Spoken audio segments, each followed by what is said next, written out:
हलिया ए मोलिया बोलो ना।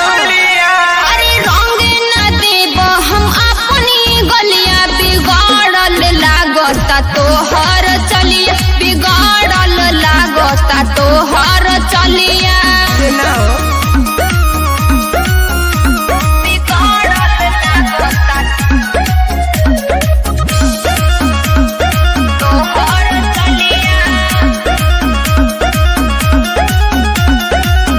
तोहरे खातिर चुपे चोरी आइल बानी घर से, पकड़ली ही के हो होली खेलत नहीं डर से, खेलत नहीं डर से।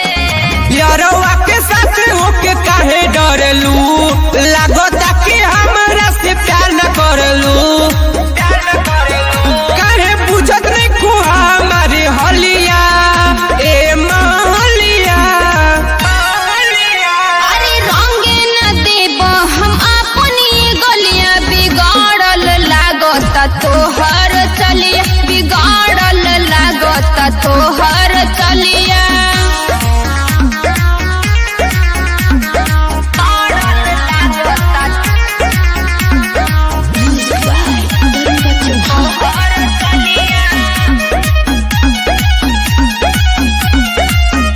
पिछला साल कइले रहला बड़ तू बवाल हो, नास कई देले रहला सूट सलवार हो। अरे यू सब भूल जा, सलवार टिंकू टाइगर पर विश्वास तू करो, ऐसे न होली में उदास करो, तब विशाल लेके अइले पिछु करिया ए मोलिया।